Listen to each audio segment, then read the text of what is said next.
Hello beautiful souls, I'm Steph and welcome back to my YouTube channel where each week I share with you new videos on how to get fit and get paid freelancing. Today's video is all about PCOS for women and health tips for that, polycystic ovarian syndrome. So if you have that or know someone that does, keep watching.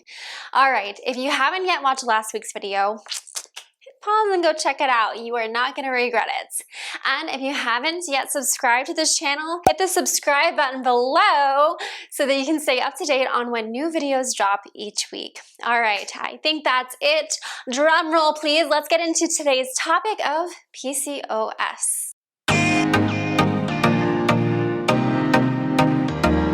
If you've landed here, you're likely in a space where you're looking for answers about PCOS. You know what it is, but you don't quite know what to do. I first want to say I feel you and your struggles are not in your head. Although I personally don't have it, I have worked with many women who have, and I understand the frustration that comes with experiencing PCOS. Many women I've helped have overcome these obstacles due to improving their metabolism through health coaching with me. So I am here to just offer you as many tips as I can that I've learned along the way of helping these women out. Just a few facts: about 1 in 10 women are impacted by polycystic ovary syndrome. So it is pretty common actually. And it's essentially an imbalance of reproductive hormones that therefore contributes to irregular cycles, weight gain, acne, hair growth, insulin sensitivity, and even more symptoms than that. So while I am not a doctor and cannot guarantee any specific results, there's no question that a healthy and active lifestyle can be so helpful in managing some of those negative symptoms. And I've seen the proof of that with my own clients.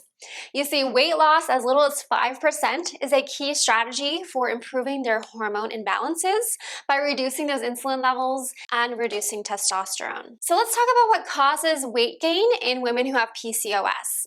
If you're struggling to lose weight, no matter what you do when you have PCOS, it's not fully your fault. Just know that, all right? This syndrome essentially alters the way that your body is using insulin, the hormone that transports glucose, it's the sugar, from your food. And with PCOS, your body becomes more insulin resistant, meaning it's not processing the glucose from the food that you're eating as well, so that it signals your pancreas to produce its own. Unfortunately, too much of a good thing, or insulin, promotes fat storage. So that's the science behind why you may be more prone to weight gain. This process starts to set off a domino effect in your body then. So increasing insulin not only leads to more fat storage, but then it also elevates your hunger hormones, causing you to want to eat more and have stronger cravings than you normally would. So see, it's not all your fault. Although you may not be able to fully control your insulin levels, you can control your diet.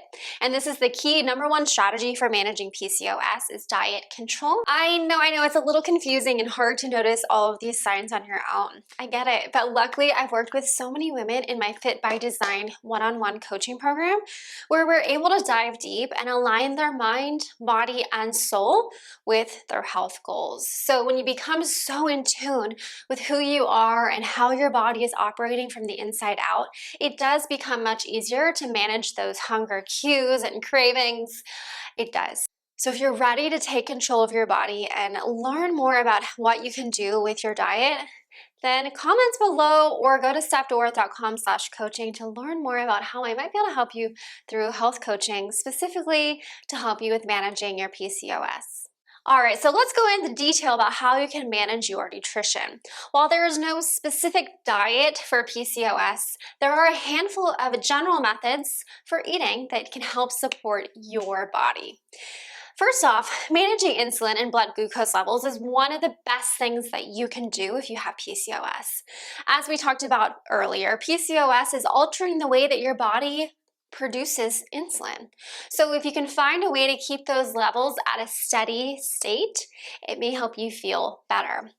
That can be done by eating more low glycemic foods. Foods that are low glycemic often include things that take a little bit more time for your body to digest them. So it's not going to cause these rapid spikes and drops in insulin levels. Instead, it'll keep things steady and help you feel a little bit better. So when eating, opt for foods that take a little bit longer to digest, such as whole grains, beans, starchy vegetables, oatmeal, and such.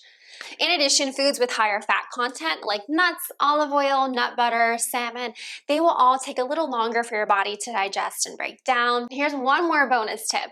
When you're eating, you have your plate of your protein, fat, and carb. Start by eating the proteins and fats first. That way, your body is having to already start breaking those down. So by the time you start eating the carb, it's going to digest even slower because you ate it last. That's going to help you even more with management of those glucose levels. Women with PCOS and all women actually really want to focus on having a very diverse plate of food. So make sure that every meal you serve yourself on that plate or that bowl has a protein, has a complex carb, and it has some sort of high fat food. Side note, a lot of people will say that if you have PCOS, you got to cut this, and this out. They're like, you gotta go gluten-free, you gotta go dairy-free, you gotta cut out sugar. Those are myths, you guys. You can certainly try that if you'd like, but it's not required. You don't have to. If you do the nutritional tips that I've shared previously, that's all you need to do. All right, ladies, we've talked about nutrition tips. Now let's go ahead and shift focus and talk about workout tips for if you have PCOS. Working out is super important, especially for hormone balance. And if you have PCOS, it's even more important that you're doing the right type of workouts to support your body. So what are the ideal types of workouts for if you have PCOS? All right, you guys can probably guess it.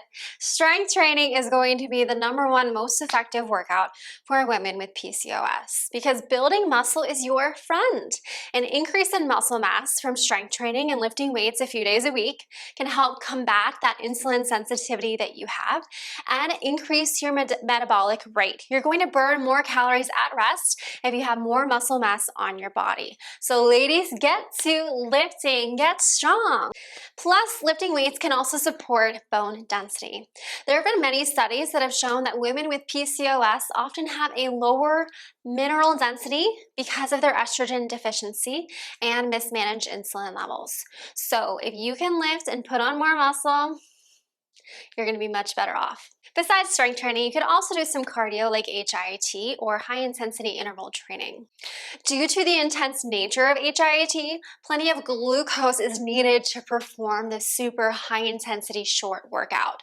So during HIIT, your muscles will then release more glucose and activate that insulin production naturally during recovery. So that's why HIIT can be great for improving your overall blood sugar levels in women with PCOS. For most women, I tend to not prescribe much cardio in general, just very small amounts if needed. But for women with PCOS, if they do enjoy more of that high intensity cardio style, then I'm like, go for it, because for you and your health, it's actually going to benefit you. Now keep in mind that HIIT is not going out on a 30-minute cardio session.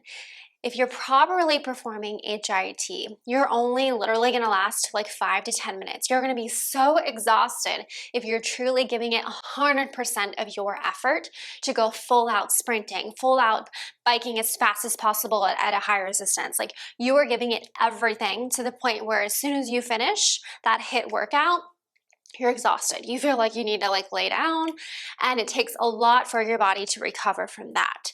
So please know that a lot of HIIT out there you see on YouTube and out there is not true HIIT. So I do recommend if you are someone who wants to try HIIT, research it first and make sure you're choosing the appropriate type of HIIT and giving it full effort to get those results that you want.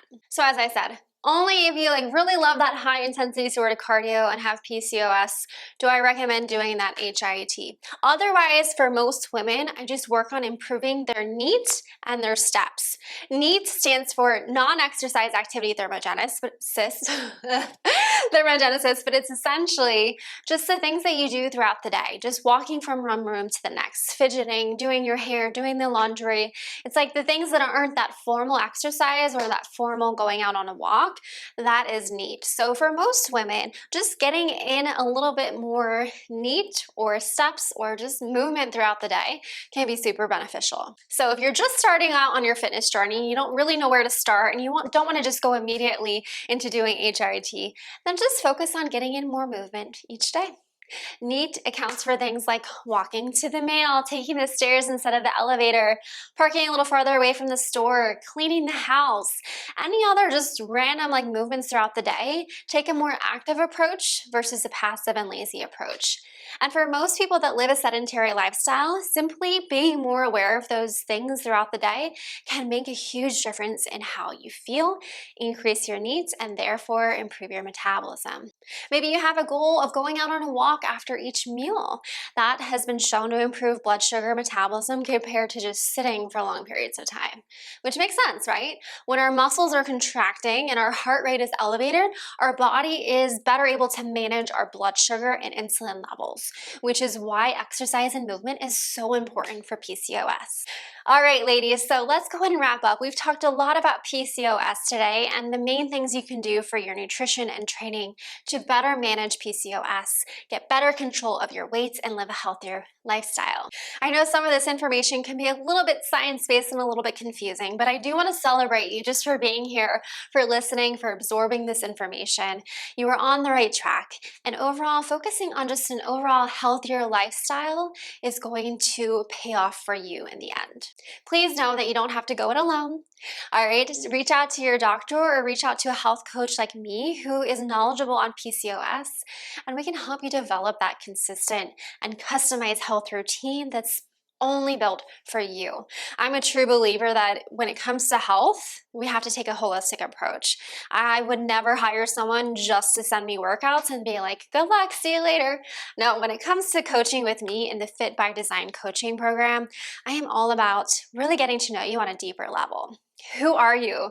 Not only what results do you want to get for your body, but how can we make some mindset shifts and help you just feel more joyful and happier in your body overall. And it takes more than just training and nutrition tips. It takes fully customizing all of that and also building these healthy habits that you can do on a daily basis, that you can see yourself doing a year from now, because it's those long-term habits and consistency over time that's going to truly change your health and your body's ability to manage the PCOS. Doing a strict program and just getting on it for a month or two and then quitting, that's not going to benefit you. It actually might make things worse. So focus on your long-term health. And if you are a little bit lost and confused and want some guidance, please reach out or head to stepdoorth.com/coaching to learn more about Fit by Design.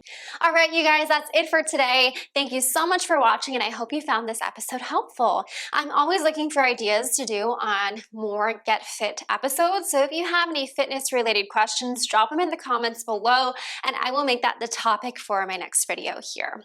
If you haven't yet checked out these videos, please do so. You'll probably love them if you loved this one. Give me a thumbs up if you did. Thank you, thank you. And we'll wrap up for today.